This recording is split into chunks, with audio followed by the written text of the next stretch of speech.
Hi, class. My dear art students and parents, if you're watching this, hello. Welcome to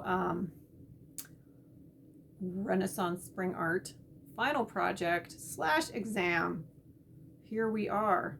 So, I'm making this video because not only did I have a lot of children, studentes, missing from class, because I'm leaving for 3 weeks and I will not be able to discuss this with you. I'm putting this up so that you can watch it as many times as you want. Hopefully, if you watch this more than once, it will be on faster speed, so I talk faster. But anyway, for our final project, we're getting ready to have a museum in South Hall, and the museum is going to feature their final project. It is going to feature the students' different drawings that they've been doing over the course of this spring semester, and hopefully it's also going to showcase some things from some of the other students that are museum worthy, such as some science projects and other things associated with the adventures of creating that students have had this spring. So all of that is going to go into South Hall, and we certainly hope that if you are able, you can come and view it. If we get really lucky, maybe we'll do a video run through and post it. So yeah, that's kind of the basics of how the final project is going to be presented. So what I want to go over is what I went over in class. So if you've already heard this part, I apologize. This is for either review because you forgot what you were doing, or just for people who weren't there. So everybody's going to have this, and I actually have on here, I have some spots where I need parents to initial it because I need you, parentes, to make sure you understand what I'm asking your kid to do, because they will need support. So there's a few spots. 2 sets of initials on the first, one on the first page, one on the second page. Name and signature on our schedule sheet. So yeah.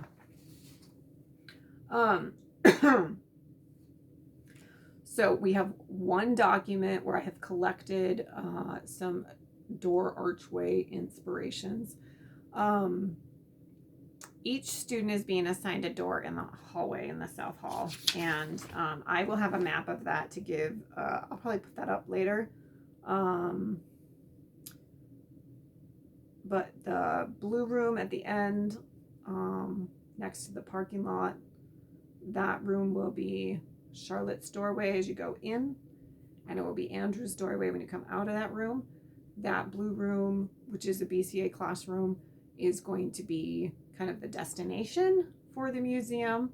And so parents are going to come through the museum entrance, which is my door archway that I am responsible for. They're going to come down through there, make a circle in that room, and they'll then come back up the hallway. So Charlotte, you get the blue room. Jacob gets the yellow room next to that room. Then there's kind of like it's probably a load-bearing archy thing. Then there's another door. That door doesn't have anyone because it's so close to Izzy's door that I felt like that was not a good, they're just so close together. Then on the other side, if you start once again by the double doors at the end of South Hall, Annika gets the 3-year-old room. Ben's going to decorate the office door room, Mr. Brandon's office. And then there's that arch support thing. And then the 6th to 8th grade room. Ohana's going to use that room. I think that's sometimes the physics room. So there's your assignments as far as where you're going to be. And it's important for you to go and look at that. The ceiling isn't super high in there. I'm going to say it's probably about 8 feet tall. And you're going to want to measure how wide your door is and how how much space you have from above the doorway up to the ceiling, because there needs to be stuff up there. And you want to fill that space. You can go pretty wide on the sides. One of the things that I did want to tell you is that it's fine if you have your art objects that you're making, but it's fine with me if you mix items in that are found objects. So like, for example, Izzy was saying she wants to make something that has some idea of like a book, and if she wants, then she could stack, you know, old books on the floor next to the bottoms of her arches. If I was doing one that was like cats, you know, like I have a ceramic cat at home, I could put that in with it. So think about things that, not just the things that you're going to make, but anything that you have at your house or your friend's house, is your grandma's house, to bring and put in there to really like give your archway real presence. Because remember, we're being inspired by Renaissance everything, right? And they just had things in amazing proportion, and, you know, go big or go home. Fancy. So, and what is the word of the day? Fill your paper big. Your teacher likes big things. It might be a personal failing, but I'm willing to accept it. Anyway, so we've talked about themes, and we did a thing where you have a circle and then you put a word in it, and then around the outside of the circle you write different words. So in your green notebook, you do that. Keep doing that until you've got a word and some supporting words to help you have a strong theme. Because I will not approve your theme if I don't think it has marketing potential. When everybody's walking past your thing, they should be able to look at it and go, oh, that's that. Now, it's okay if your theme makes them think. I don't mind that. But they need to be drawn in. They need to have some things in it that they recognize so that they can then think about it. Okay. So every doorway needs to have 5 elements. And I want to take a minute to talk about the elements, because the elements do not have to just be, wow, we did a lot of drawing in class, and I have to make, you know, a drawing. It doesn't have to be a drawing. It can be a drawing if that supports your thing. But it could also be paper mache. It could be collage. It could be something that's drawn and then painted. It could be crocheting. It could be, it could be, you could make 5 of these. You could make 5 of not these. I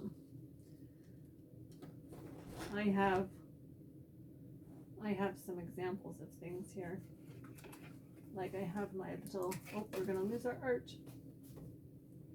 My little creature, Tiny Two-Face, with he's made out of cardboard and plastic cap tops and little grommets, and he's painted. He's just cardboard and tape.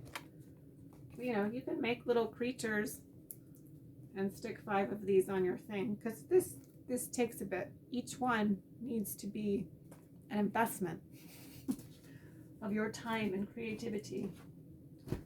We also have, there you go, Tiny Two-Face. I also have these, they're greaves, like they go on me like this. So they're made out of leather, but I got these because I wanted to talk about how you can make something big out of something small, right? Because one of the things we want to make sure is that even if you don't have like huge objects, and I'm asking you to create a huge object, to decorate that, you can use smaller things, right? So like you could stack boxes, or you could stack yogurt tubs up in a column and then cover the yogurt tubs with poster board and cut out different colors of whatever supports your theme, right? Like, so in this case, I wanted leather, dragon, Viking kind of scale looking things. So think about how to get a big effect with items that might be smaller.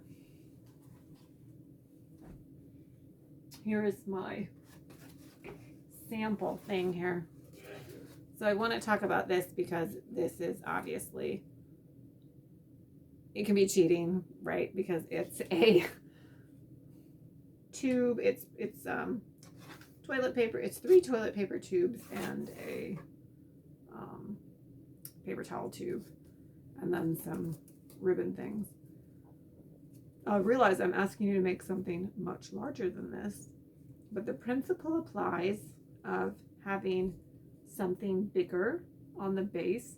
You could even put like rocks or bricks or books or something heavier inside, whatever is holding up your things. Obviously, you can build things with wood. Jacob and his grandpa are going to make something out of some pallet wood that they're going to cut up. So I am fine if you bring in larger objects, and if you need wood, especially like old fence boards or anything to help start your base, you can use that. Carpet tubes from carpeting companies where they roll that up and then get rid of that. You can call them and ask them for that kind of thing. You can call any store and ask them for stuff. And sometimes they'll be like, okay, but you have to come pick that up like before Thursday when we smash everything, you know, so keep that in mind. So that is why you have a 3-week collection period. But you need something like this. There needs to be something up here and some things right here. Whatever that is. Like this item, your elements could be something like this where you make, so I have 2 hats here. This one is just decorated with found objects. This hat is completely made out of paper. So you could, and it's not even paper mache, it is literally taped, stapled, that's it. There's no glue even. That's all this is. So, you know, once again, just think about what kinds of things you have and how can you combine them together to make something that looks big, has impact, and says, wow, this is my final project. Amazing. Okay. And I absolutely will help you work through making sure that you have your stuff structurally supported, because I have 20 years now of vacation Bible story room experience, and trust me, we can do anything. All right. Okay, so your initial plan, that's filling this out, is going to be due Friday. That's tomorrow. I'm sorry, Friday, April 14th. This video is in perpetuity until the end of our thing. But anyway, that's the first initial plan. Materials. Try to use things you already have, right? Like, do you have, you know, if you have a cat theme, do you have old cat curtains that you could like cover up something with, and then you could like paper mache some cats and have them sitting on things, right? Like, let's see. I have a lot of stuff. Mrs. Haldeman has a lot of stuff. We'll put that on the stream and try to keep that in front of people's faces so that we don't lose track of that. Yeah. As far as time spent, we're going to spend some time this week, and then the next 3 weeks, Mrs. Haldeman is going to do some other stuff with you guys. You're going to hopefully go on at least 1 field trip, maybe 2 if we can squeeze it in. And yeah, she has some fun things that you guys get to do. But during that time, you need to be collecting things. Keep collecting things for your stuff. Okay. And then I have, you'll see this, I've written all over mine already, but I have each day, the last 2 weeks of school, what we're hoping to accomplish on those days. I realize that that is already a busy week, and that is why we are devoting a lot of class time to this, because I want you to feel like you have time for it. But I can tell you right now, art projects are always bigger, longer, and more complicated than anybody ever thinks. So that's why we're trying to get some good planning in now, so that we're executing and not doing too much problem solving at the end, although we will be problem solving at the end, which is fine. I am fine with that. You guys are going to make the biggest, coolest thing you've ever made in your life. I'm excited. Yeah, I just want to make a note that on Wednesday, May 17, you do turn in your green notebook with all your diagrams and your ideas and all that kind of stuff. Everything needs to get in that green notebook. If you're thinking about it, you're talking to somebody, write down, oh, I could borrow this material from someone, or, you know, I have this already, or, you know, here's another diagram. I want to, you know, I thought I was going to do my thing on here, but now I'm going to do that. Draw a new diagram in your notebook. I want to see all of that. I'm going to collect it. And yeah. And then on festival day, which is Friday, May 19, have it in your head. You might need to get there earlier than normal because the church that we are sharing has stuff Wednesday night and Thursday night. There is not a lot of room for us to be able to set up ahead of time. So I'm going to come in as early as whoever gets there in the morning, like Mr. Lavelle, who opens the building, right? I'm going to get there as early as I can. So, you know, we can, I mean, the idea is that you pretty much have it done and it's already in the building. It's probably going to be in the shed or in Mr. Brandon's office, which we are going to, someone is going to help him clean a space so that there are safe places for you to store your stuff. But meanwhile, while I'm gone, the next 3 weeks, you're going to collect your items in a bin, keep thinking about what you want to do. I have multiple of these and I am expecting, I'm going to hand them out twice. You have your initial one and then you can write stuff in it and you can write stuff in your notebook as your ideas change. When I come back, I'm going to do this again, okay? Because then I want to double check that you've firmed up your ideas and that we're ready to move forward. So, yeah. Let's see. I think that's about it. One of the things I did want to go over is this, my examples. So I have, like, for example, the theme is pine trees. Well, then for colors, we have dark green. An element might be pine cones, golden brown, pine coney, golden brown color. And then, like, for your 5 elements, I can draw and paint 3 birds and 2 squirrels, which I will cut out and put on pine tree columns.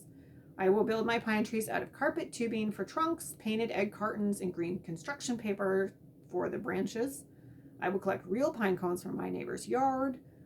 To hold my sign over the top of the door, I have an old fence board to go across the top of the cardboard tubes, and I will hang my sign with rope from that. And my title sign will be Jen's Perniciously Perilous Pines, and I will do that in creepy purple lettering, which is something else I wanted to talk about. I got your title sign. I have draw your title sign in a font style that supports your theme. The short letters must be 4 inches tall minimum. The sign is really important because that is part of how they're gonna perceive your theme, what you're trying to say, okay?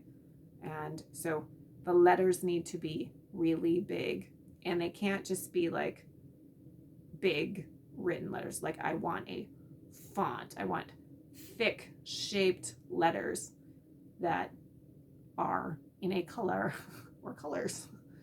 They could be like, you know, like if you did, like one of the inspiration pictures I had was someone had taken like a whole bunch of crochet from, I I don't know, like they thrifted them or something. They had a whole bunch of crocheted items and they wrapped them all over columns in the house and up the banister and around the door, and they had draped them over the ceiling where you walked in.